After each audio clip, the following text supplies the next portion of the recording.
then. So, first question is x squared minus 9 all over 2x squared minus 11x plus 15 divided by x squared plus 3x all over 4x cubed minus 10x squared. Now, here's what I've advised here. You're going to factorize everything and you're going to turn the division upside down, aren't you? So you're going to turn it into multiplication and you're going to turn these upside down. The x squared plus 3x ends up on the bottom, but you're going to factorize it. And what happens when you factorize it? It ends up into x plus 3. What happens when you factorize this part here? What's that end up as? 2x squared into what, lads? 2x minus 5. What happens when you factorize x squared minus 9? X plus 3 and x minus 3. Okay? And if you factorize 2x squared minus 11x plus 5, I guarantee you're probably going to end up with what's a 2x minus 5 and x minus 3. Everybody alright with that? Now, what's the rule when you're multiplying fractions? So as an example, imagine you had 10 over, give me something with a different base, 10 over 27 multiplied by, I don't know, 12 over, for argument's sake, 5. Does everybody see this sample question in the corner here? Now imagine I broke up 10, lads, you need to listen to this, right? Imagine I broke up 10. I could break 10 up into what, lads? 2 multiplied by 5. I could break 12 up into, I don't know, 3 times 4, is it?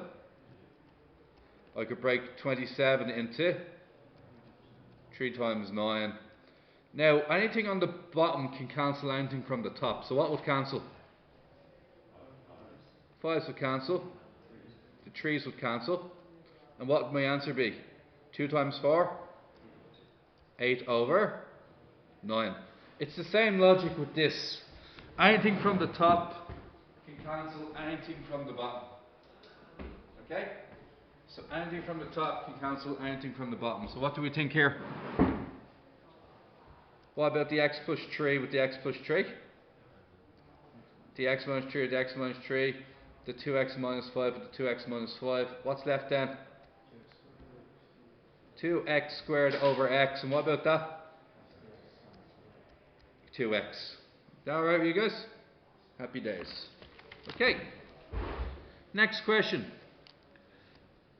We're going to find the range of values of x for which 3x minus 2 is less than x minus 5, less than or equal to 5, and it specifies that x is an element of R, and it also specifies that x cannot be equal to 5. This part becomes significant later on. I have a technique learned off by heart. What is that technique? You have to multiply both sides by a certain number. What is that number? You square the denominator. It's the denominator squared. Is that okay? So what you get here? You get 3x minus 2 over x minus 5. Now why do you have to do that? To make sure you're multiplying both sides by a guaranteed positive number. So this is x minus 5 squared. And on the other side? So anytime you see an inequality with a denominator that has a variable value in it, like an x or a y, that's exactly your technique. Now what happens next? What cancels? X minus 5 cancels with one of them. And then we multiply this out and we get 3x squared minus 15x minus 2x plus 10 less than or equal to, now what's x minus 5 squared, can anybody tell me? x squared minus 10x plus 25. Multiply it by 5 and we get 5x squared minus 50x plus 125. Move everything to the left, and what do we get? What's 3x squared take away 5x squared? Anybody? Minus 2x squared. Minus 15, that's minus 17x, but then there's going to be a plus 50x. What's minus 17x plus 50x? Plus 3x. And then minus 115, is it? Yeah. Don't know about you guys, but I've never ever done a negative one in my life. You could just do the minus b formula, couldn't you? What way do we normally do it? What happens when you multiply both sides by minus 1? Why does the sign need to switch? I don't get that. Why does that happen? If 7 is bigger than 5, what happens if you multiply both sides by minus? What happens? Minus 7 is smaller than minus 5. Okay, same deal here. Alright, what shape is this curve?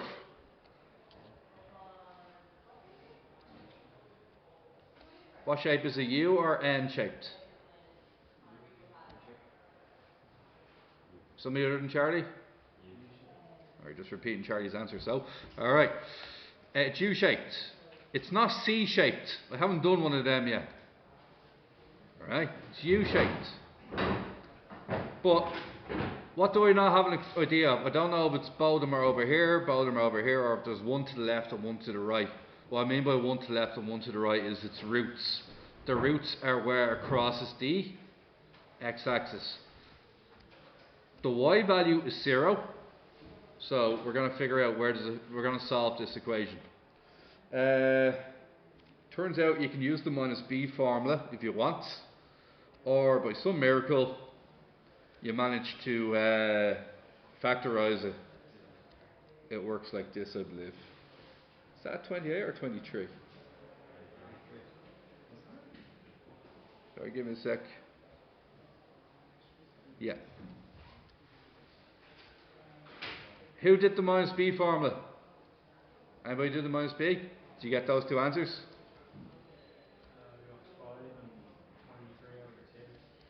Yeah. Yeah, they're the two answers you're about to get. 23 over 2 is 11.5, is it? So what side is that on, lads? What do you reckon? It's over here, isn't it?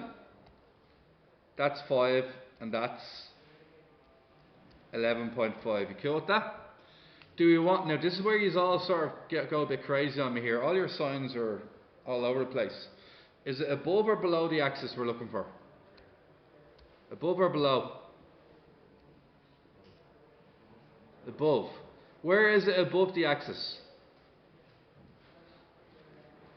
So how do I write that down?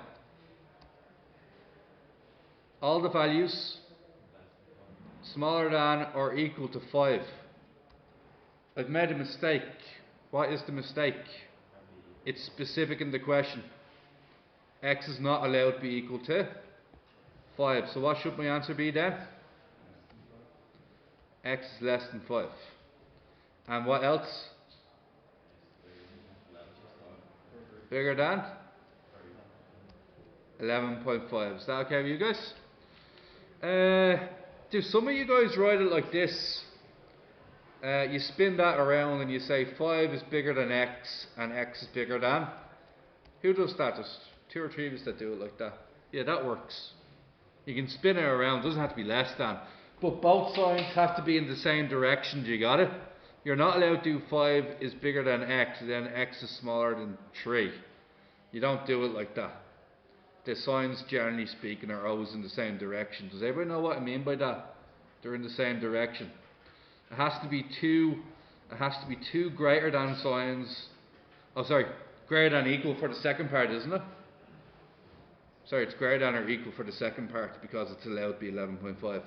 So it have to be 2 greater than signs or 2 less than signs to do that. Okay? Can't mix and match. Shall we move on? Alright, next question. Alright. Prove that the equation, so this is prove that the equation px squared minus 2p plus 1 times x plus 2 equals 0. You want to prove that it has real roots. You want to say it has real roots for all values of p element r. Now, what does real roots mean, lads? Right. What type of equation is this? Is it a simultaneous, is it a linear, or is it a quadratic? And how do you know? Anybody have a choice for me? It's a quadratic. How do I know it's a quadratic? Right. So that usually means it's either N-shaped or U-shaped. Is that okay with you guys? Now, what does it mean that it has real roots? What does real roots mean? Has to hit it one or two times. Does that make sense?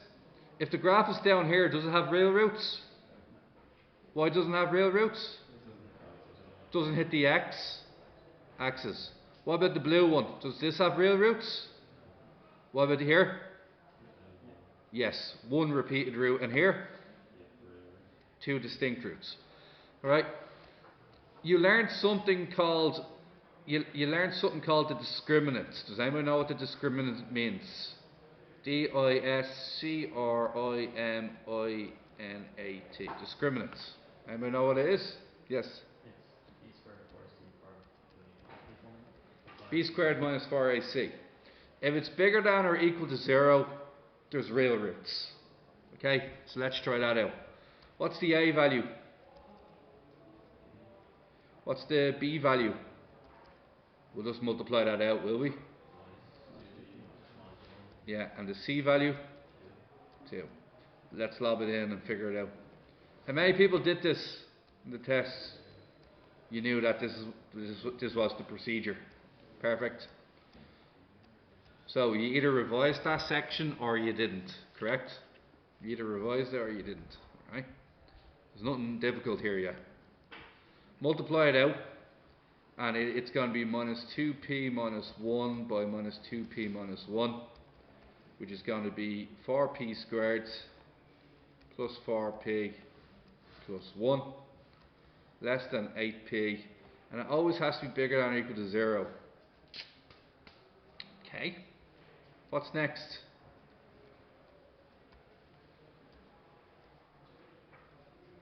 No, that's wrong.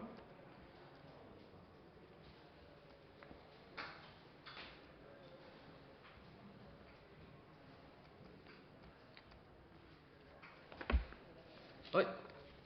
Lads, it's saying that no matter what the p-value is, it's always going to be bigger than 0. How'd you know that? What's the only thing that's guaranteed to be bigger than 0?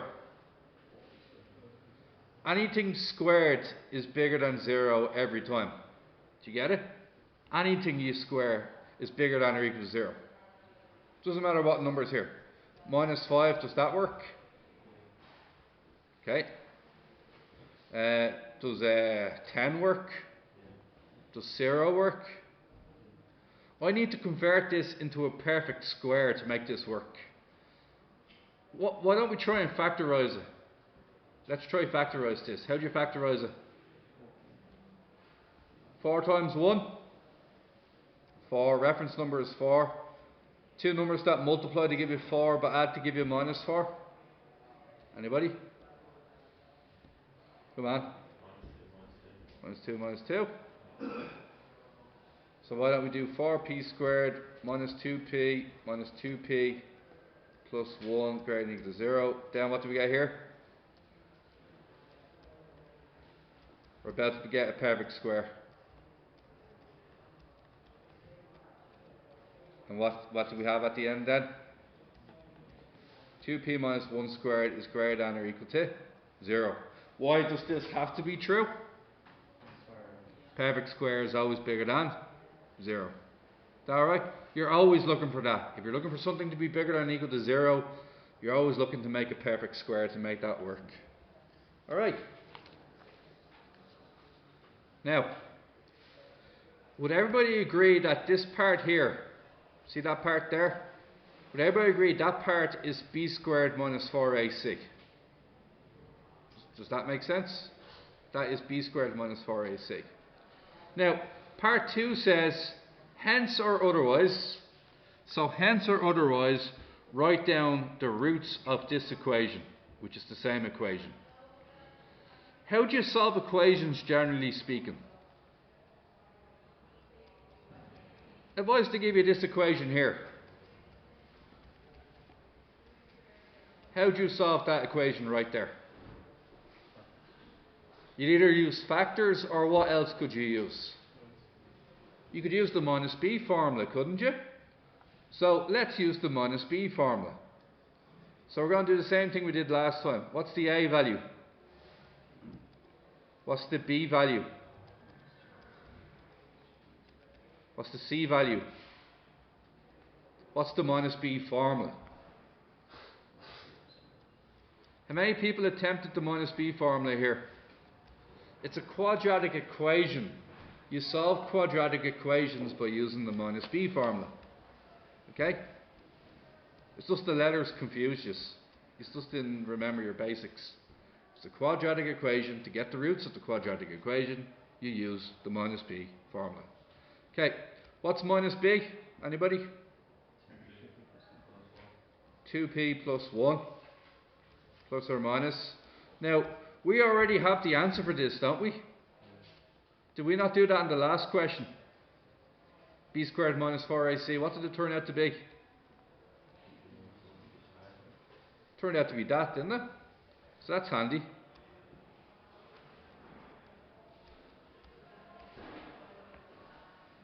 Alright, and then what's 2 times a?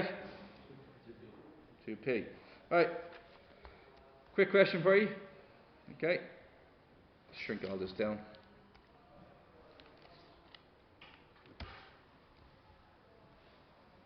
Okay, quick question for you. What's the square root of 5 squared? What's the square root of 2k squared? 2b squared? 2k. What's the square root of ken squared? Ken. Therefore, what's the square root of 2p minus 1 squared? Yeah. Do you get that far, Joe? I did minus b formula for the 4p squared minus 4p plus 1. Alright. Now, let's figure this out. Okay? There's 2 scenarios, isn't there? One of the scenarios is you're adding, and the other scenario is you're taking away. Scenario 1 is green. Scenario 2 is in red, where I'm multiplying in by minus. Alright, what's the answer for scenario 1?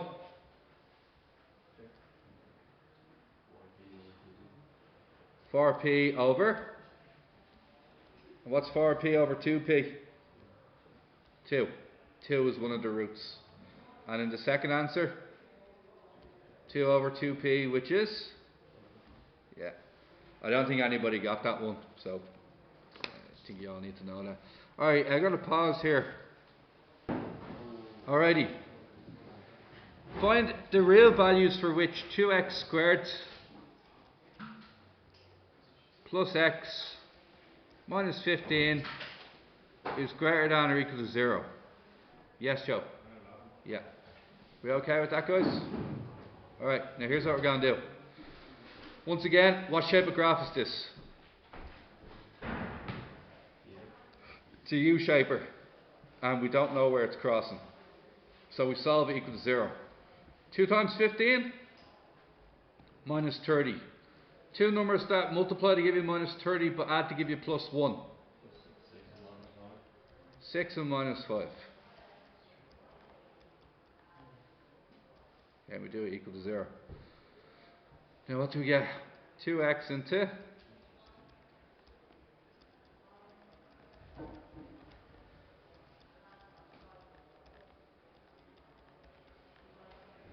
Okay, two answers are x equals minus 3 and because x plus 3 equals 0. This question was a nice question, lads. Who got 10 marks for this one? Yeah, good few of you. Good few of you didn't though, mind you. Alright, which number is this, Aaron? -3. And this one here? 5 or 2.5, whichever one you want to call it, okay? 5 or 2, 2.5. Alright, next thing. Are we looking for it to be above the line or below the line? So this here, what's that mean? It's greater than. So it means above. So what are these two values here then?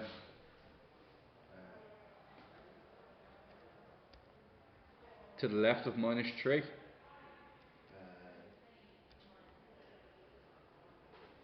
What's to the left of minus 3? Minus 4, minus 5, minus 6, isn't it? So it means any number smaller than minus 3. What's to the right of 2.5? 3, 4, 5, 6, 7, 8. So that means bigger than 2.5. So guys, do you get that? See this yellow line here? It's going diagonally right and upwards. It's going right and upwards, which means it's going right. To the right of 2.5 is anything bigger than 2.5. This part here is going diagonally left up. So it's to the left of minus 3, which is any number smaller than minus 3. Is that right? I'll pause here. Next question. X plus y plus z equals 16. Now, oh god, was it you guys? How many of you has kept a fraction and didn't get rid of it at the very beginning? Anybody? Oh, you're crazy. Crazy. Alright, so chatty. Fair play to you if you got it right, but man is it hard on the brain. So what I do is I will eliminate out the I tend to eliminate out the fraction straight away. So I'm just simply going to multiply across by 2. And what I'll get is 5x plus 2y plus 20z equals 80. And then I never have to worry about a fraction again. So that's gone. I'm happy with that. And then for part C we have 2x plus a half y plus 4z equals 21. Once again, I'm going to multiply both sides by 2. I'm going to get 4x plus 1y plus 8z equals 42. And that's going to be equation C. We all good so far? Alrighty. So, what we're going to do next is I generally take out the z's, although the y's look pretty appealing, don't they? Would everybody agree the y's look pretty good, don't they? So why don't I do equation C take away equation A. So C, we'll do it in different colours. Here's C here.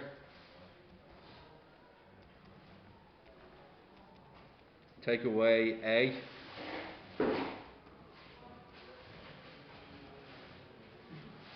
And what do we get here? 3x plus 7z equals 26. You cool with that? Alright. I'm going to write down a little code here. The code is going to say AC. What does that mean? It comes from a combination of A and C. I'm telling the examiner what I'm doing. Okay? Next thing. What do you think about B take away 2C or B take away 2A? I'll do B take away 2A, it's easier. So that's B. Yeah. And now we'll do minus 2A. So I'm telling the examiner what I'm doing. They'll like you for that.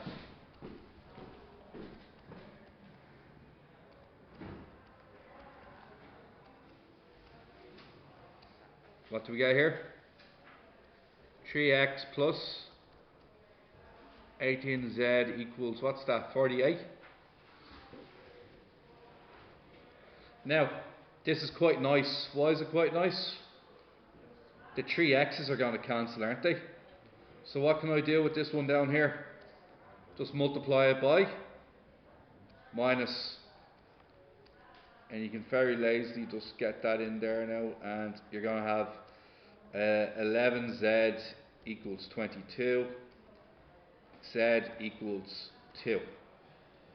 Once you know that z equals 2, then you can go for 3x plus 14 equals 26, 3x equals 12, x equals 4.